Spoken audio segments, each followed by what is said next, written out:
calma na praia de Tupide, antes da tempestade. Un día maravilloso, aquí na playa, aquí en Tupide, ao ladiño da rapadoira, xa se avistan os barcos normandos que están a punto de entrar. Estamos preparando as defensas todas e vamos resistir este ano tamén. Bueno, vamos igual ter que botar man das forzas eclesiásticas porque somos poucos e estamos vendo moitos barcos, entón vai ser complicado que só os campesiños acaben con tanto vikingo.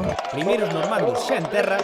Que eu realmente, como podes ver, son normanda. Miña atacar o pobo. E tras os primeiros ataques, asomaron polo mar os lóstregos de Odín, escandinavos que se sumaron ás hordas vikingas.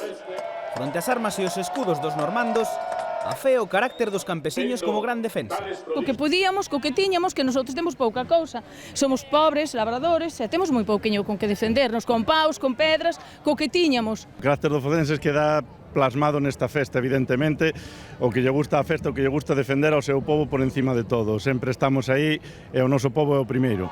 O povo por riba de todo, e a milagre de San Gonzalo como axuda divina. A verdad que foi un milagre importante para salvar moitas almas do povo. Co Bispo Santo afundindo navíos igual que no século IX, a lenda fíxose realidade un ano máis. Viva San Gonzalo!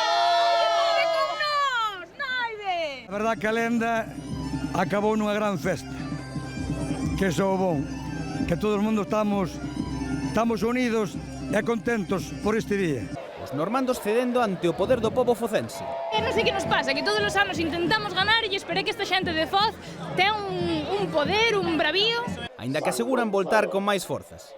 Un ano máis volvemos a sufrir unha derrota, pero estamos armando as tropas para volver o ano que ven, e o ano que ven imos cambiar a lenda, imos cambiar a historia. E tras a recreación histórica, Foz continuou cunha festa en constante crecemento, que xa cumpre 9 anos de vida. E ver toda esta xente, toda a playa chea de xente, o mercado cheo de xente, a verdade que é un orgullo. Ano tras ano vai a máis, é unha satisfacción moi grande. Realmente non contábamos ter tanta repercusión cando empezamos e isto desbórdanos realmente. E que encheu as rúas de xente, o que confirmou o seu interese turístico. Yo viniendo aquí a Galicia desde hace 25 años, la verdad es que siempre que puedo vengo a esta fiesta porque es una fiesta increíble, la verdad es que todo está muy bien montado y la gente es impresionante. De verdad que es una festa bien bonita y que tenéis que venir. Por diante, máis festa normanda, en a que vikingos e campesiños festexarán xuntos ata o domingo. ¡Viva!